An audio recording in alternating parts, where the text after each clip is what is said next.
Hola, este vídeo va a tratar sobre el Valle de los Caídos. Primero y principal, tengo que explicar, yo no soy franquista y además mi familia tiene un pedigrí antifranquista que no tiene ninguno de los ministros socialistas que van alardeando de lo antifranquistas que son y cuyos padres en muchas ocasiones han colaborado de forma directa con el franquismo. También entre Podemos hay muchos hijos y nietos de gente que estaba dentro del franquismo, ¿vale? Yo no tengo nada de franquista y a mí no me va a llamar nadie facha cuando todos mis abuelos eran republicanos, mi padre estuvo en la clandestinidad y mi hermana también. Dos, voy a desmontar los dos argumentos que se usan desde la derecha y desde la izquierda. Desde la derecha es, no se puede tirar la cruz o no se puede tirar el Valle de los Caídos porque sería profanar una iglesia. Desacralizar iglesias, es decir, convertirlas en restaurante, museo, oficina de turismo, pista de skate y de todo, ha sido lo normal en España y nunca he visto quejarse a esta gente, sobre todo cuando se convirtió una iglesia de Asturias en una pista de skate, que es lo más surrealista que me parece de todo lo que he visto que se ha desacralizado. La otra parte dice, hay que tirar el Valle de los Caídos porque en él trabajaron presos represaliados franquistas. Presos represaliados franquistas trabajaron en prácticamente todas las grandes obras que siguen en pie. Los puertos de Cádiz y Bilbao, Renfe, un montón de estaciones de Renfe, todos los embalses, y lo que me parece más mono es Yolanda Díaz, el piso donde vive Yolanda Díaz lo construyeron también represaliados franquistas, por el amor de Dios, está dentro de un complejo franquista. Yolanda, por favor, esa hipocresía hay que mirársela. Vale, otro argumento que te dicen, no se puede tener un mausoleo religioso en un país aconfesional. Os voy a dar luego todas las listas de mausoleos religiosos. Y luego algo muy importante, el constructor de Valle de los Caídos es Juan de Ábalos y Borda, creo que se apellida, Juan de Ábalos, el escultor Juan de Ábalos, que fue el número 7, el carné número 7 del PSOE en Mérida era el suyo. Él fue la séptima persona que fue a apuntarse al PSOE. Era republicano. Lo depuraron. ¿Qué quiere decir que lo depuraron? Que le impidieron trabajar para recibir encargos del Estado. Y entonces él mismo contaba que solo podía hacer, o sea, que no podía sobrevivir. Entonces se fue a vivir a Portugal. Cuando se fue a Portugal, después le recuperaron y pudo volver a España en el año 50. En el año 50 él se presenta a el concurso para las estatuas del Valle de los Caídos. Se lo dan a él. Un montón de gente protesta diciendo este es un señor republicano, no puede hacer las obras del Valle de los Caídos. Y él se va a ver a Franco, llega a las 10 al Pardo. Franco le recibe a las 2, le tiene 4 horas esperando. Y cuando le recibe, le explica Juan de Ábalos que él quiere hacer un monumento religioso, que él quiere hacer tallas religiosas y que para él la religión no tiene color, no es de un color o de otro. Y le convence a Franco. En el Valle de los Caídos hay una estatua que se quieren llevar, que es la Piedad, que es una maravilla y que a mí me parece una auténtica locura que se lleven esa estatua. Luego todas las ideas de que es un monumento franquista y no debe permanecer, pues os expongo como en Italia todos los grandes construcciones faraónicas fascistas de Mussolini, que no olvidemos que el que inventa la palabra fascismo es Mussolini, que es el que acuña la palabra fascismo. Si hay alguien fascista de verdad es él. Pues ahí sigue la casa del fascio, ahí sigue plantada, sigue un monolito que pone arriba Mussolini Dux, un obelisco es. Un montón de cosas del nacionalsocialismo, es decir, erigidas por el pintor austriaco, a mayor gloria, loa y alabanza del pintor austriaco, siguen allí. Un montón de mausoleos religiosos en España siguen.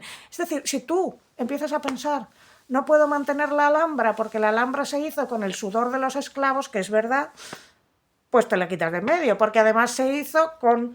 No puedo mantener... O sea, prácticamente todas las grandes construcciones arquitectónicas en el mundo se han hecho con el sudor de unos esclavos. Desde las pirámides de México hasta las de Perú, hasta las de Egipto, hasta aquí en España, pues 1, 2, 3, responde otra vez, la Alhambra, ¿sabes? O sea, Cuando algo se ha construido, ahí se ha quedado y lo ha podido hacer un dictador o un rey feudal o lo que sea, pero ahí se queda y tú como mucho lo puedes resignificar. En Italia o en Alemania, donde han tenido la dictadura fascista de Mussolini y la dictadura nacionalsocialista del pintor austriaco, cuyo nombre no podemos decir, pues se han mantenido un montón de edificios o se han conservado para otra cosa o se sigue dando el uso que tenían o, ya te digo, la Casa del Fascio, ahí está. Ahora es un edificio para la Guardia de Finanza. El obelisco del Mussolini, ahí está. Pero es que aquí incluso está el obelisco delante del Ministerio del Aire, con un aguilucho. Ahí sigue. El obelisco, el Ministerio del Aire, construcción franquista donde las haya. Y ya te digo que a mí lo que me parece más hipócrita es, oiga, señora Yolanda Díaz, si esto hay que tirarlo todo, váyase usted a la casa donde vive, que está construida por el franquismo y con presos represaliados. Entonces, para mí, no hay que decir no se puede tirar el Valle de los Caídos o demoler o destrozar porque es una iglesia. No, porque hay un montón de iglesias que han sido desacralizadas en España. No, se puede tirar porque, nos guste o no, es una obra de arte con, sobre todo, lo que me parece peor es que se lleven la piedad, que es una obra de un escultor republicano del PSOE, que me está usted contando, maravillosa. No se puede tirar porque normalmente los grandes construcciones arquitectónicas pertenezcan al periodo que sea, se mantienen y como mucho se explica, pues esto lo hizo quien fuera y lo hizo con sangre de unos esclavos. Nos hacen creer que es que el Valle de los Caídos fue la única construcción arquitectónica durante el tiempo franquista que se hizo con presos represaliados. Prácticamente todo, incluyendo la casa donde vive ahora Yolanda Díaz. Al menos 12 de los 22 ministros españoles viven en casas suministradas por el Estado. María Jesús Montero, Óscar Puente, Fernando Grande Marlasca, Luis Planas, Pilar Alegría, Diana Morant, Ángel Víctor Torres, Elma Saiz, Jordi Hereu, que ya no está de ministro, que yo sepa, Carlos Cuerpo, Yolanda Díaz, que es la que tiene la casa más grande, Isabel Rodríguez, José Manuel Álvarez y por lo menos eso. De Yolanda Díaz sí sé dónde vive y sí sé que donde está es una construcción franquista. De todos los demás no nos dicen dónde viven, pero lo podemos suponer. La gran mayoría de ellas viven en viviendas que durante el franquismo estaban muy cerca del ministerio donde fuera. Por ejemplo, Ministerio del Aire, construido durante el franquismo. Vale, pues por aquí tiene un montón de casas casoplones. Yo he estado en alguna porque hace muchos años uno de mis íntimos amigos era el hijo del teniente coronel Pérez Pajarón y yo he visto la casa. En nuevos ministerios pues hay residencias especiales que se construyeron para ministros franquistas. Y ahí yo supongo que esos 12 ministros estarán viviendo en este tipo de residencias que se construyeron durante el franquismo. Y son residencias que se construyeron en grandes obras monumentales franquistas, que eran la gran mayoría de los ministerios que tenemos, eran ministerios franquistas, y se construyeron con mano de obra entre la cual había presos republicanos. Presos republicanos hicieron pues todos los embalses y presas que tenemos actualmente, gran parte de las estaciones, etcétera, etcétera, etcétera. De hecho, los que peor estaban eran los que hacían presas y embalses. Los que hicieron el Valle de los Caídos, según parece, fueron de los mejor tratados. No lo sé, no soy historiadora.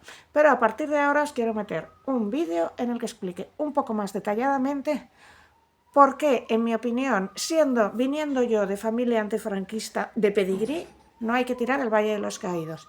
¿Y por qué? La razón no debe ser nunca es que es una iglesia. No, la razón es porque no has tirado un montón de otras cosas, porque todas las razones que me das son absurdas, porque si tuvieras que tirar cada monumento o construcción arquitectónica creada por un dictador o por un rey feudal no acabábamos, y porque el pueblo que olvida su historia está condenado a repetirla. Si tiras un monumento que te recuerda que aquí hubo 40 años de franquismo, ¿qué haces? ¿Borras el franquismo mágicamente con una goma de borrar? Por favor, esas cabezas. Bueno, tiro el vídeo. Empiezo por enseñarte grandes construcciones arquitectónicas diseñadas por el pintor austriaco en colaboración con su ministro Albert Speer. Aquí tienes, por ejemplo, el campo Zeppelin, que es como está ahora y así es como era en su momento, ¿vale? Aquí una gran concentración en honor al pintor austriaco en su momento. Esto que ves aquí es el actual Estadio Olímpico de Berlín, que se construyó a mayor loa y alabanza del pintor austriaco en 1936. Y esta es la Cancillería del Reich en Nuremberg, que aún sigue en pie, y esto es el antiguo Ministerio del Aire nacionalsocialista, y esto es como ha quedado, que está prácticamente igual. Y a continuación vais a ver algo muy interesante, que es un complejo turístico. Es el complejo turístico de Prora, que está en Rügen, creo recordar, en la isla de Rügen, y que era un complejo turístico para oficiales nazis y para los elegidos, y que ahora pues es un complejo turístico, sigue siéndolo. E incluso fue en su momento un campo de ejercicio y adiestramiento comunista. La mayoría de lo que te he enseñado es tan grande o más como pueda serlo el Valle de los Caídos. Pasemos a Italia. Aquí tienes el Foro Itálico del Mussolini en Roma y aquí el obelisco con la inscripción Mussolini Duce arriba ahí plantada. Aquí tienes el Palazzo della Civiltà fascista, el Palazzo dei Congressi fascista y la más interesante, la Casa del Fascio, es decir, la Casa del Fascismo en Cuomo. Ahí siguen, pero lo cierto es que si te dijera todos los monumentos o edificios fascistas que quedan en Italia, no pararíamos. Es muy interesante contar que en el Palazzo della Civiltà ha puesto Fendi una tienda. Esta es la pirámide para los italianos en Burgos, por cierto. Bueno, esto no recuerdo lo que era, pero lo interesante que te quiero decir es que Italia está lleno de grandes obras monumentales fascistas, realmente fascistas, porque son del fascismo de Mussolini, el fascismo original, y han hecho con ellas de todo, pero no las han tirado. Y aquí tienes el famoso aguilucho franquista que está en Moncloa, donde te quedan todos los chicos de los colegios mayores. Este es el Ministerio del Aire y este es el complejo ministerial Nuevos Ministerios. Obra franquista donde las haya, construida por presos represaliados y donde presuntamente vive Yolanda Díaz. Repito que la mayoría de los ministros, 12 ministros entre 22, residen en complejos residenciales, sitos en ministerios, construidos durante la época franquista, también con trabajadores represaliados.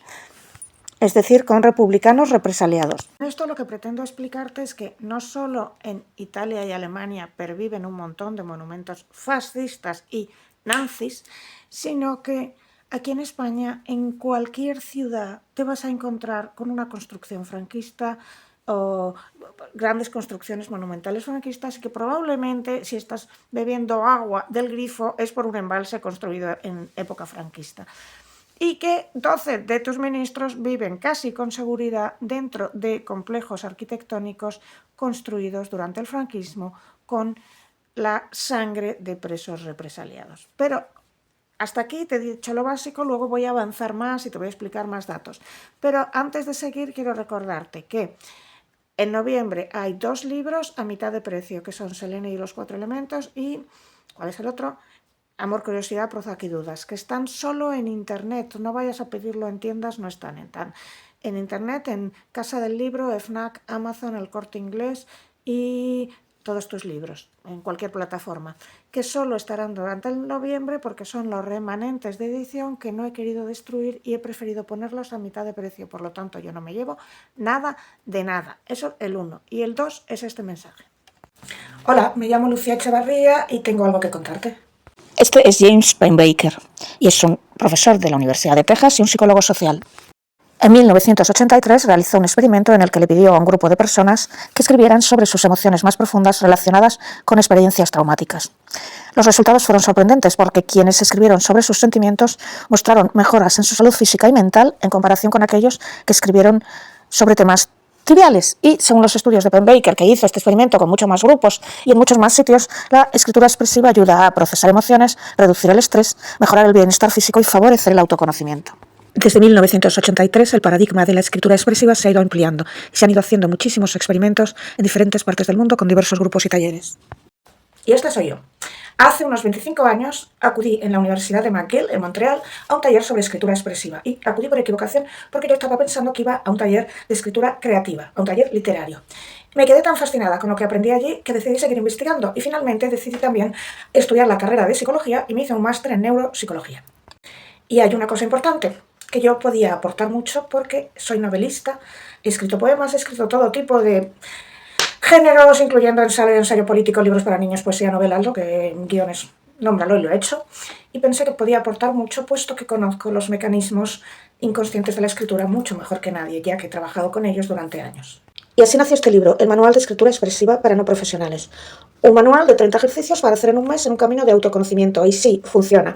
No solo me ha funcionado a mí, sino que recibo constantemente mensajes y cartas de lectores y lectoras agradecidos. Y ahora llega este otro, el Manual Práctico de Escritura Expresiva para profesionales. En realidad está destinado a profesionales de la salud mental, a que los profesionales implementen técnicas de escritura expresiva en su gabinete o en su consulta. Pero si no eres profesional de la salud mental, obviamente también puedes leerlo, porque me he esforzado mucho en que sea fácilmente comprensible para cualquiera que quiera indagar en los mecanismos más profundos de la escritura expresiva.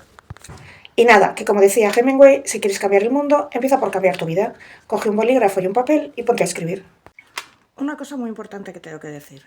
Mi abuelo era republicano y de hecho tuvo un alto cargo en el Ministerio de Marina. Mi otro abuelo también era republicano y de hecho tuvo ningún cargo alto en el Ministerio de Marina ni nada, pero sí era profesor dependiente del Ministerio de Educación republicano. Mi padre y mi madre estuvieron fuera de España muchos años y abandonaron España y trabajaron en Inglaterra, en el Reino Unido sobre todo. Volvieron en los años 60 y poco. Se habían ido precisamente porque en la España franquista no tenían muchas posibilidades de sobrevivir. Mi padre estuvo en Izquierda Democrática en la clandestinidad. Mi hermana estuvo en la Liga Comunista Revolucionaria en la clandestinidad. Es decir, que muchos de los que ahora van de antifranquistas por la vida no tienen ni de coña el pedigrí antifranquista que tengo yo, ¿vale? Esto por si a alguien se le ocurre llamarme facha. 2. Es muy importante porque aquí sobre el Valle de los Caídos te vienen dos relatos muy diferentes y ninguno es verdad. Y voy a pasar a explicarlo. El relato más fácil de, digamos, tirar para abajo, de refutar, de rebatir, es el relato que dice que toda la razón por la que hay que salvar el Valle de los Caídos es porque es una iglesia y sería una profanación. Entonces voy a darte las dos versiones. Versión número 1 de este lugar dice que hay que salvar el Valle de los Caídos porque si no sería profanar o desacralizar una iglesia. Y versión número 2 de este lugar. La versión número 2 dice que hay que que hay que derruir el Valle de los Caídos porque es un símbolo de la dictadura franquista que fue concebido y construido bajo la dirección del régimen de Franco y que representa la exaltación del franquismo, y que la presencia de la tumba de Franco reforzaba esa lectura. Y que mantenerlo en pie como está perpetúa un símbolo autoritario. Dice que hay que derruirlo porque se construyó con trabajo forzado, porque presos republicanos participaron en la construcción de ese monumento. Ojo, no se construyó exclusivamente con presos republicanos, pero hubo presos republicanos que participaron en la construcción de ese monumento.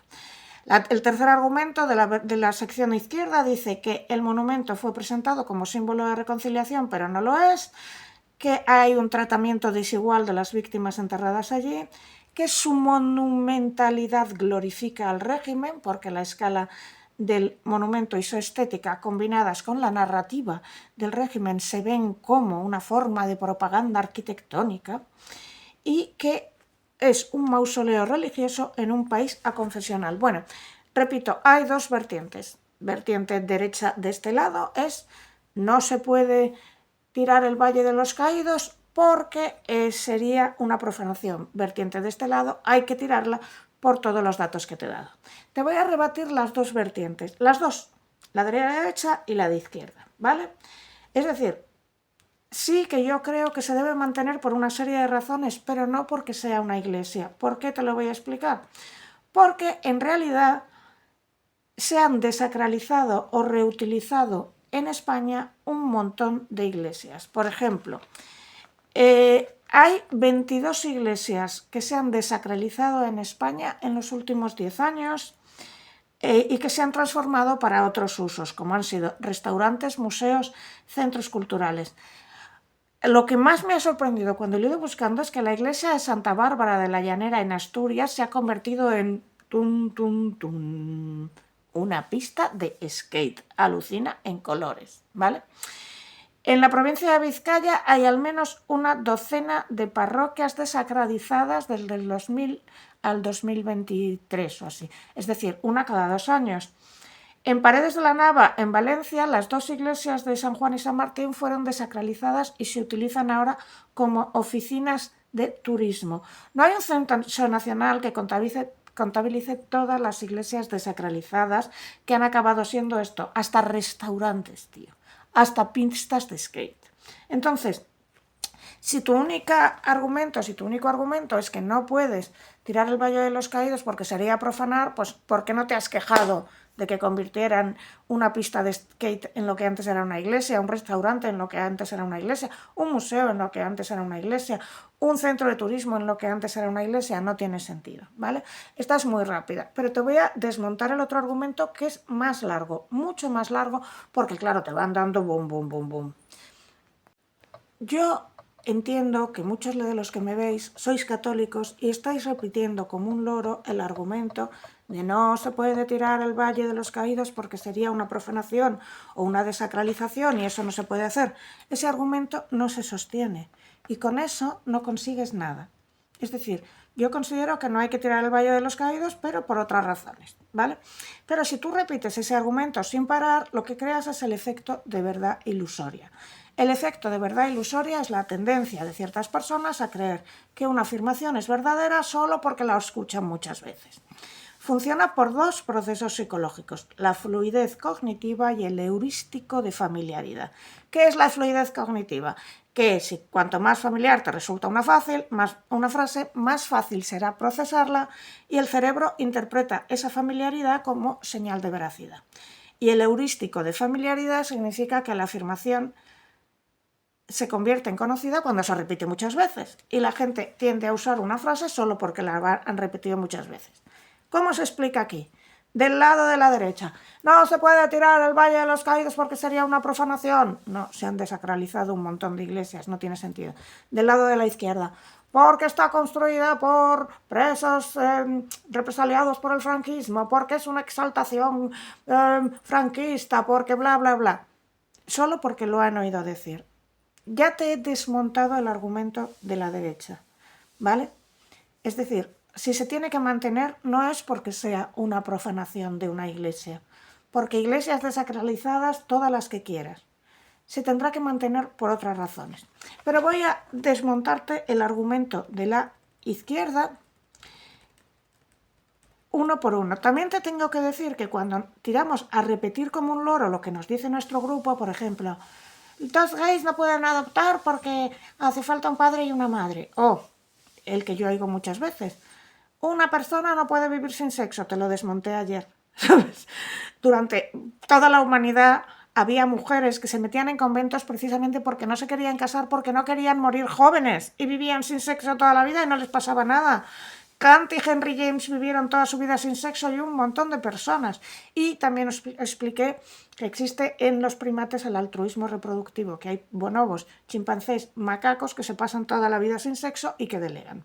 Pero bueno, hay un montón de teorías de la psicología social que explican por qué cuando tu grupo repite muchas veces una cosa, tú la aceptas como real. Son la teoría de la verdad ilusoria, la teoría del condicionamiento y la mera exposición, que dice que la repetición aumenta la aceptación. La repetición aumenta la aceptación. La teoría del rumor, que explica cómo la información se distorsiona y se difunde. La teoría de la propaganda y la persuasión. La teoría del aprendizaje de Bandura, que dice que si vemos a otras personas hacer algo, lo haremos. Por ejemplo, si que hoy saliera siempre con esta pulserita roja que desgraciadamente he descubierto que lleva Pedro Sánchez. ¿Por qué todos llevamos la pulserita roja? Porque se ha puesto de moda, porque hemos visto a otro que la llevaba y nos ha dicho que le traía suerte. Y entonces alguien nos la ha regalado y nos la hemos puesto. ¿Por qué funcionan las influencers? Pues porque si Dolceida aparece con un abrigo del Primark muy mono de 20 euros, bueno, están a 70 y tantos, pero apareció con un abrigo muy mono, blanco, que hasta yo vi, todo el mundo piensa, oh, qué abrigo tan mono, me lo voy a poner porque lo lleva Dolceida, ¿no? ¿Por qué, por ejemplo, todos tendemos a llevar una misma ropa? En lugar de ir vestida como los años 60, pues ahora nos vestimos como ahora y no nos pondríamos determinada ropa, aunque sea de tu madre y te siente muy bien. Pues porque vemos a personas que admiramos que visten de una manera.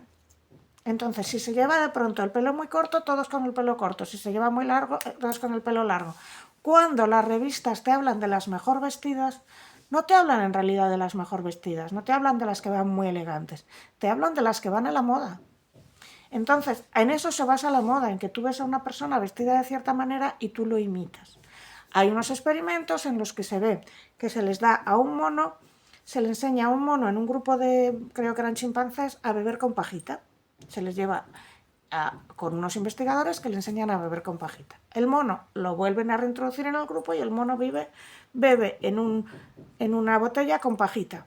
Pues todos los demás monos que hasta entonces vivían así, les dan unas pajitas y empiezan a beber con pajita porque han elegido al macho alfa para enseñarle a beber con pajita.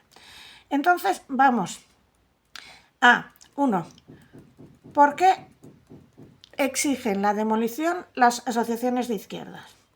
Porque lo consideran un símbolo de la dictadura franquista, porque se construyó con trabajo forzado, por la falta de contextualización histórica, porque consideran que su monumentalidad glorifica al régimen, porque dicen que no puede haber una concepción religiosa en un país aconfesional y porque se propone resignificarlo y desacralizarlo. Vale, vamos punto por punto.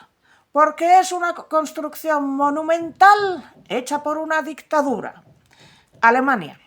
Arquitecturas del periodo nacionalsocialista aún existentes. Solo te voy a dar unos ejemplos porque si no me tiraría horas haciendo este vídeo, pero empecemos.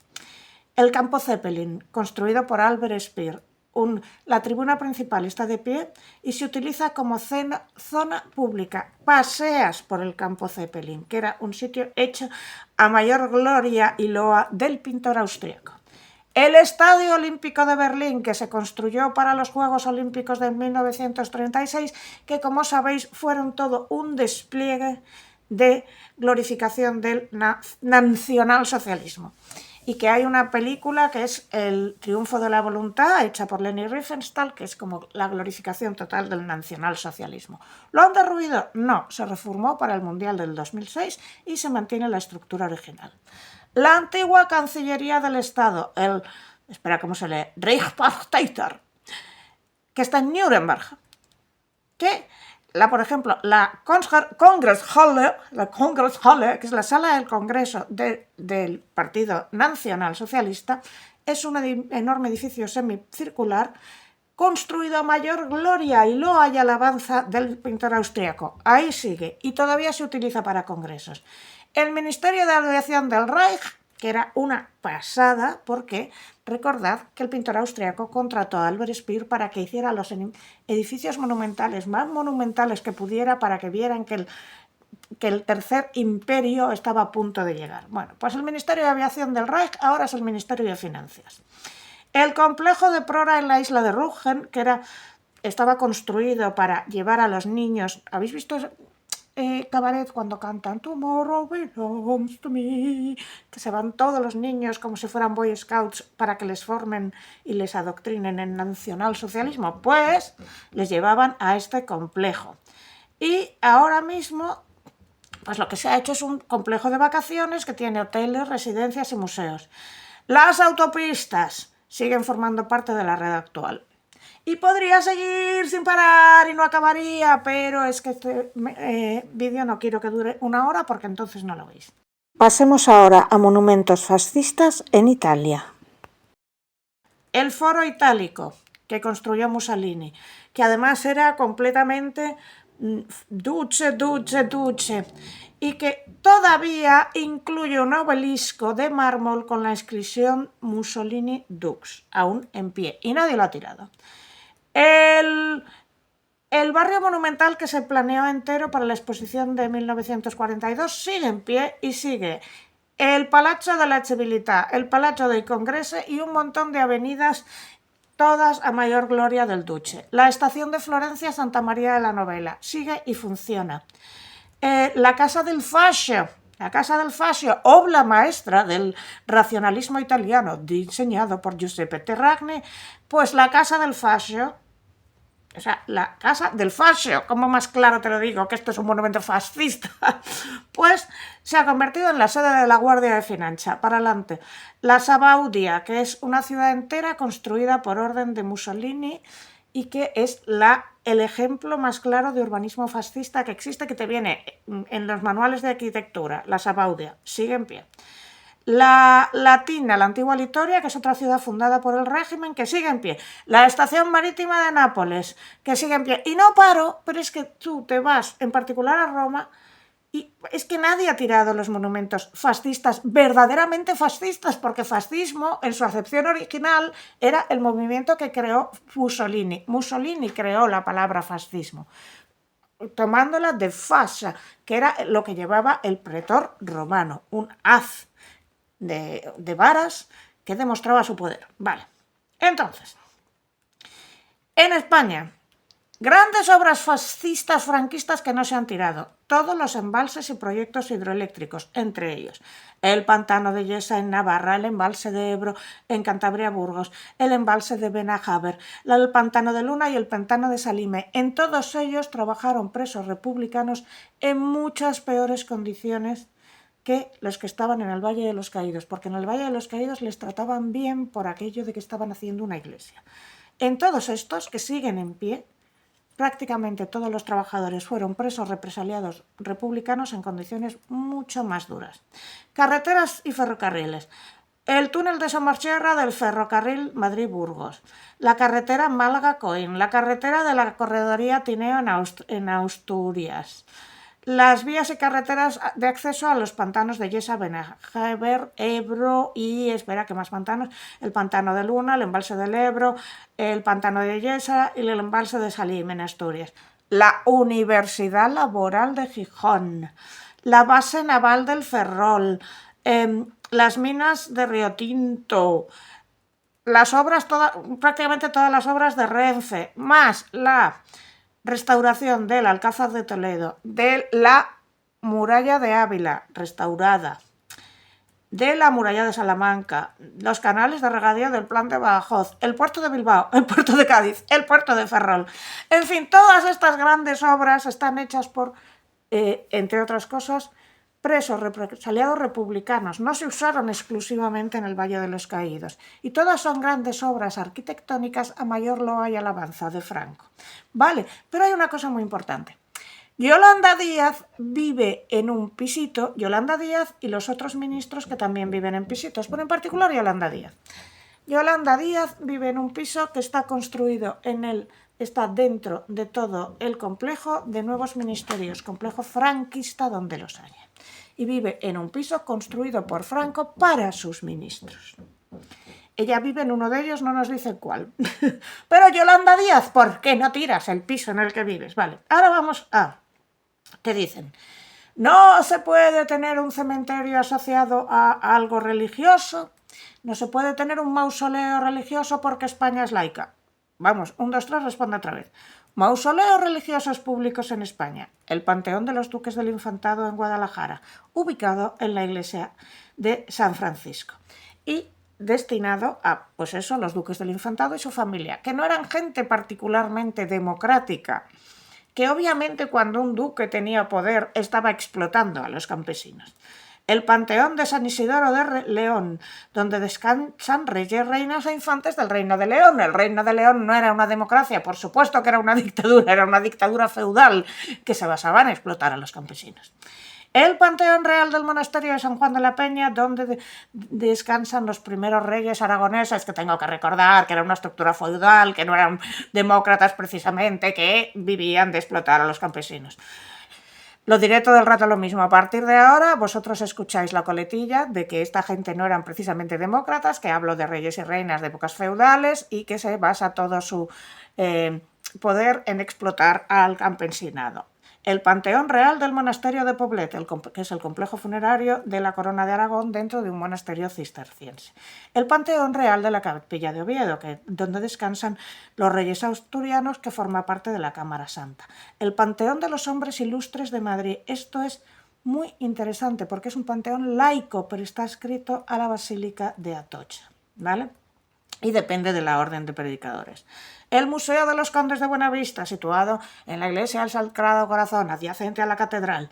El Panteón de los Marqueses de Linares, que está en la Casa de América en Madrid y donde hay, se supone, un fantasma, el fantasma de Raimunda. Bueno, todos estos sitios son mausoleos políticos dentro de una orden religiosa. ¿Qué me está usted contando? Entonces, y el del Escorial, y Granada, y bueno, en cada pueblo donde viváis hay un mausoleo de estos. Entonces, ¿por qué no han tirado en Italia ese obelisco que pone Mussolini Dux? Porque recuerda lo que pasó.